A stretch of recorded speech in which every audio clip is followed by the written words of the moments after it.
Hi, my name is Hannah Chen, and today I will be rhetorically analyzing the chapter Sycamore Trees from the Anthropocene Reviewed by John Green. So before we start analyzing, here are some things about the author. John Green is an author, YouTuber, and podcaster. The Anthropocene Reviewed was first a podcast, and then it was written into a book during quarantine. So now let's get started with analyzing the chapter. So here's an introduction of the chapter, in which the main argument of the text revolves around Green's personal struggles with mental health and how he resonates with his readers that are in the same boat by urging them to seek help using sycamore trees as a symbol of hope. And here are some rhetorical devices that he uses throughout his chapter, which we will dive deeper in the next few slides.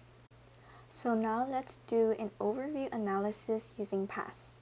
The purpose is Green wanting to share how he escaped the loophole of darkness to his readers that might feel the same way as he did struggling with mental health. This also ties into the audience, which refers to people who have also struggled with depression or any type of mental health issues.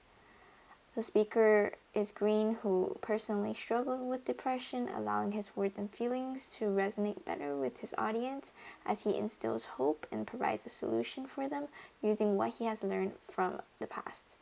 And lastly, for the situation, Green offers his advice concerning the meaning of life and giving into despair using sycamore trees.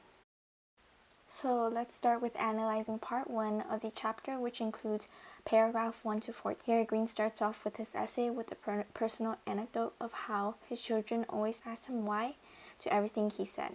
This allows him to capture his readers' attention right from the beginning using an intriguing story. This story also relates to the use of repetition throughout this part of the chapter, which emphasizes what he believed life meant to him in his teenage years, which was meaningless, as he relates it back to the game of why. So now moving on to part 2 of this chapter, which includes paragraphs 5 to 12, Green starts questioning himself. What's even the point was how he viewed life. He even included another anecdote of flying to Milwaukee, in which he realizes nothing really matters. Further into these paragraphs, Green uses quotes from poems to better portray his feelings to his readers. By providing vivid language, quotes, and anecdotes, Green builds up an ethos effect in which he appeals to his readers' emotions through sympathizing, and builds up a pathos effect in regards to showing his credibility as someone who has actually gone through depressive blizzards, meaning that his readers can trust him in providing solutions for this problem.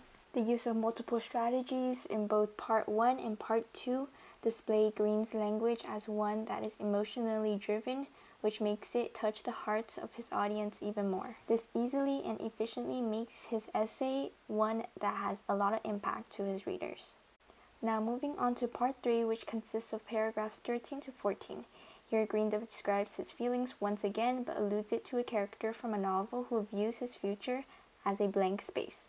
This emphasizes the pain and worthlessness Green felt during that time of his life. I also like the quote here saying, "If I can't be happy, I at least want to be cool."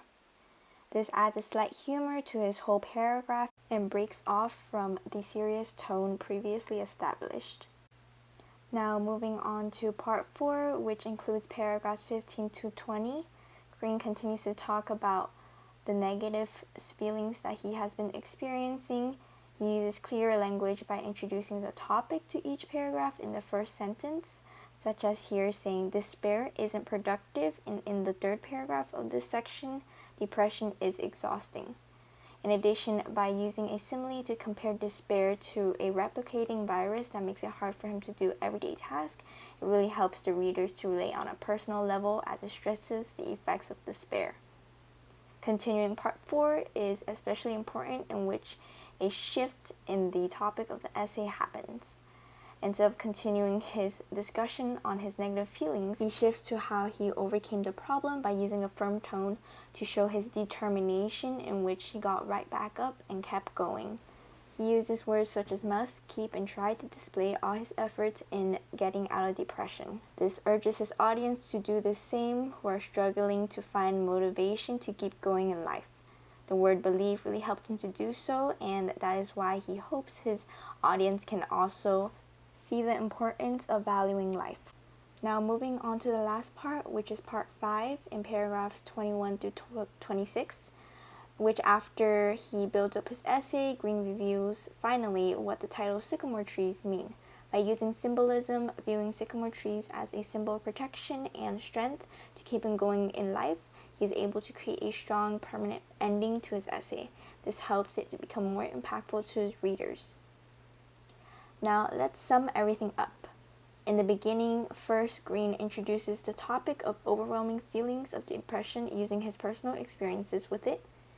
Second, he shifts his essay to the solutions he found in overcoming those feelings and urges his readers to follow through it as well. And lastly, he connects everything to sycamore trees, in which its shade provided him comfort, helping him to overcome challenges of depression. Alright, that is all to my analysis, but before I end, I would like to give this chapter a 5 out of 5 stars because I personally liked how Green used sycamore trees as a symbol of life and hope that got him back on his feet from something so destructive, which is depression. It truly gives his readers motivation to follow his steps to do the same and get back right up. And that is all for my presentation. Thank you for listening, and I hope you enjoy.